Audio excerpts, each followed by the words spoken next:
और पाकिस्तान सऊदी अरब के बीच रक्षा समझौता, पहली बड़ी खबर। हमला दोनों देशों पर हमला माना जाएगा। भारत के लिए ये बहुत बड़ी खबर है। पाकिस्तान और सऊदी अरब के बीच नेटो जैसा करार हुआ है। इधर सऊदी पाकिस्तान में नेटो जैसी डील हुई और हड़कंप भारत में मच गया। भारत ने लगातार सवाल उठ रहे हैं कि सऊदी और पाकिस्तान के बीच हुए समझौते को लेकर अब भारत आगे क्या करेगा। नाजरीन, मशरक़े वुस्ता की सियासत में बाजी पलट गई है। पाकिस्तान और सऊदी अरब के दरमियान होने वाले तारीखी दिफाई मुआहदे के बाद न सिर्फ इसराइल में भूचाल आ गया है, बल्कि भारत भी तिलमिला रहा है। ये तारीखी दिफाई मुआहदा न सिर्फ खित्ते की जियोपॉलिटिक्स को नई सिमत दे रहा है, बल्कि इससे पाकिस्तान के दुश्मनों के पेट में मरोड़ भी उठ रही है। ये मुआहदा कहता है कि किसी भी एक मुल्क पर हमला दोनों मुल्कों पर हमला तस्वुर होगा, यानी पाकिस्तान और सऊदी अरब अब एक दूसरे की ढाल बन चुके हैं। सवाल ये है कि इस पेशरफ्त के बाद खित्ते में ताकत का तवाज़न किस तरफ झुकेगा? क्या ग्रेटर इसराइल का मंसूबा अपनी मौत आप मर जाएगा? भारत क्यों तिल मिला रहा है और इसराइल में क्यों भूचाल है? इस सब पर इस वीडियो में तफसीली डिस्कशन करेंगे। कतर में अरब मुस्लिम मुल्कों के सरबराही इजलास के बाद जब शहबाज शरीफ ने सऊदी अरब जाने का ऐलान किया था, उस वक्त चहमगोइयाँ, अफवाहें और क्या सराइयाँ शुरू हो गई थीं। लेकिन हतमी तौर पर किसी को भी मालूम नहीं था शहबाज शरीफ अचानक मोहम्मद बिन सलमान की दावत पर सऊदी अरब क्यों जा रहे हैं। इस दौरे में सबसे हैरानकुन चीज़ ये थी कि वज़ीर-ए-आज़म शहबाज शरीफ को भरपूर प्रोटोकॉल दिया गया। वैसे तो पाकिस्तान और सऊदी अरब के ताल्लुकात हमेशा से ही बरादराना रहे हैं। सऊदी पाकिस्तान को मुफ्त तेल भी फराहम करते रहे हैं, लेकिन इस बार रवैयों में बहुत ही ज़्यादा गर्मजोशी थी।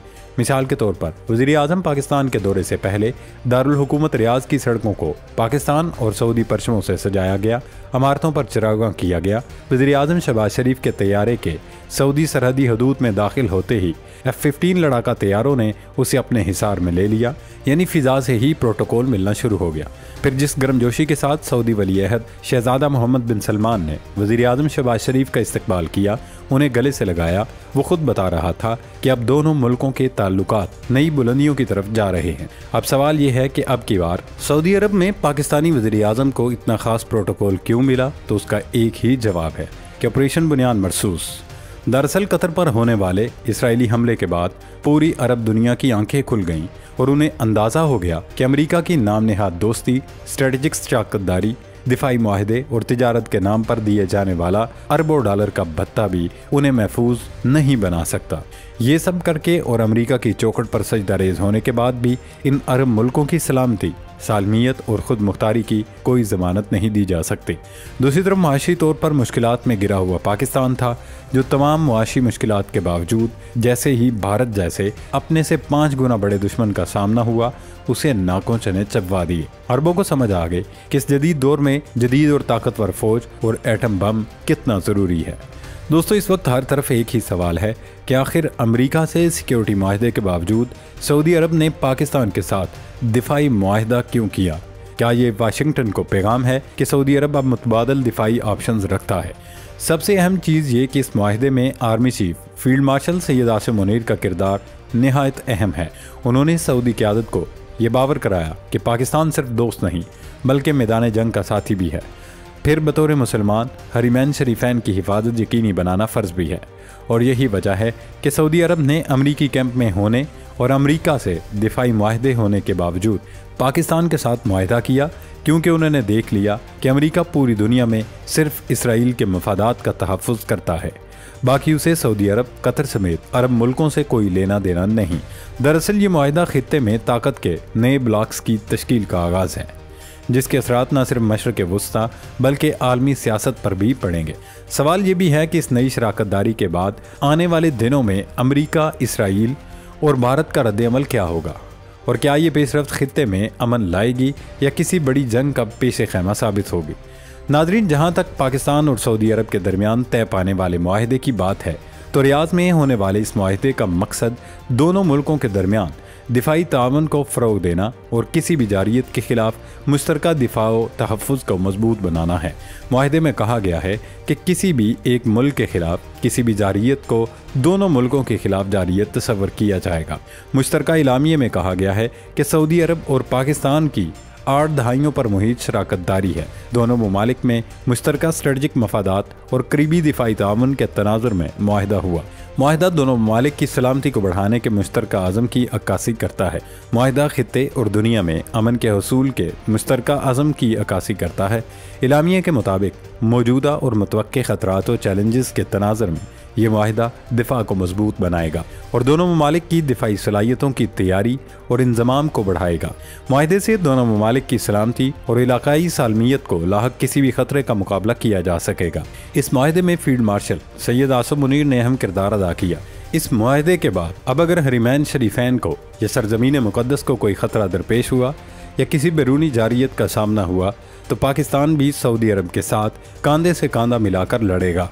वैसे अभी तक पाकिस्तान और सऊदी अरब दोनों ही जानिब से इस मुआहिदे से मुतल्लिक ज़्यादा तफसीलात शेयर नहीं की गई हैं, लेकिन इस मुआहिदे के फौरी बाद पाकिस्तान के रिवायती हरीफ भारत ने इस पर शदीद रद्द अमल जाहिर किया है, जो इंडिया के पेट में उठने वाले मरोड़ की निशानदही कर रहा है। पाक सऊदी अरब मुआहिदे पर बात करते हुए भारतीय वज़ारत ख़ारजा के तर्जुमान रणधीर जसयाल ने कहा, हम इस अहम पेशरफ्त के अपनी कौमी सलामती के साथ साथ इलाकाई और आलमी इस्तेहकाम को मद्देनज़र रखते हुए इसके मुमकिन असरात पर तवज्जो मरकूज़ किए हुए हैं और इस पर काम जारी रहेगा। इंडियन हुकूमत अपने मफादात के तहफ़्फ़ुज़ और कौमी सलामती को यकीनी बनाने के लिए पुरअज़्म है। भारत की इस मुआहिदे के बाद बौखलाहट और घबराहट जाहिर कर रही है कि उन्हें इससे कितनी तकलीफ़ पहुँची है। सोशल मीडिया पर भारतीय सहाफ़ी और तज्ज़ियाकार मोदी सरकार से सवाल कर रहे हैं कि इस मुआहिदे के बाद ऑपरेशन सिंदूर के लिए इसका क्या मतलब होगा। क्या अब अगर दोबारा इंडिया पाकिस्तान पर हमला करेगा तो उसे सऊदी नाराज़गी बर्दाश्त करना पड़ेगी। भारतीय तज्ज़ियाकार उसे सऊदीया, पाकिस्तान और चीन के तनाज़ुर में देख रहे हैं। भारतीयों का कहना है कि पाकिस्तान और सऊदी अरब का ये मुआहिदा एक संजीदा स्ट्रेटजिक शिफ्ट है जिससे इस्लामाबाद की सिक्योरिटी मजबूत होगी। मोदी हुकूमत तस्वीरों और प्रोपेगेंडा से लोगों की तवज्जो बटा रही है, जबकि इंडिया का असर और रसूख मशरिक़ वुस्ता में कम हो रहा है।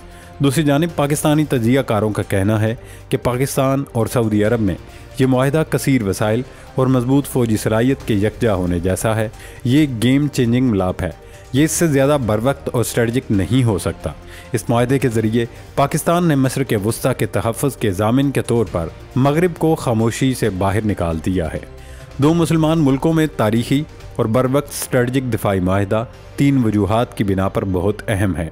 ये कतर के खिलाफ इसराइली जारहियत और अमेरिका की अरबों से गद्दारी के बाद हुआ, यानी कि अब अमेरिका सऊदी अरब या किसी भी मुल्क को ना तो ताना दे सकता है और ना ही धौंस जमा सकता है, जैसा कि वो माजी में करता आया। ये मुआहिदा ऐसे वक्त पर हुआ जब ग्रेटर इसराइल के लिए फ़लस्तीन, कतर, ईरान, लबनान और यमन पर हमले हुए। ये मुआहिदा ऐसे वक्त पर हुआ जब मई 2025 में इंडिया पाकिस्तान की लड़ाई में पाकिस्तानी फ़ौज ने महारत और सलाहियत का मुजाहिरा करते हुए इसराइल के करीबी इत्तेहादी इंडिया को जवाब दिया।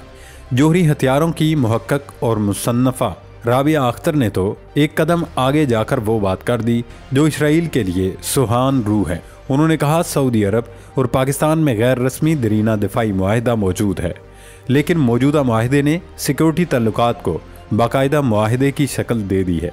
जहाँ तक जोहरी डेटरेंस का ताल्लुक है तो इस बात का इम्कान नहीं है कि पाकिस्तान बाज़ाब्ता तौर पर रियाज को जोहरी तहफ़्फ़ुज़ देगा, लेकिन इस मामले में इबहाम ही सऊदी मकासद को पूरा कर सकता है। आसान लफ्ज़ों में उनकी बात की तशरीह की जाए तो उन्होंने खुलकर कह दिया है कि जब एक दूसरे का दिफा किया जाएगा तो उसका साफ मतलब है इसराइल सऊदी अरब को निशाना बनाते हुए 100 बार सोचेगा, क्योंकि ऐसा करने से उसे न्यूक्लियर पाकिस्तान का ख़तरा लाहक होगा।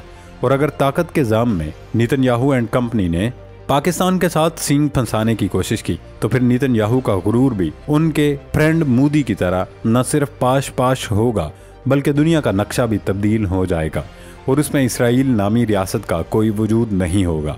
अल्लाह रब्बुल इज़्ज़त ममलकत खुदादाद का हामी और नासर हो। पाकिस्तान जिंदाबाद।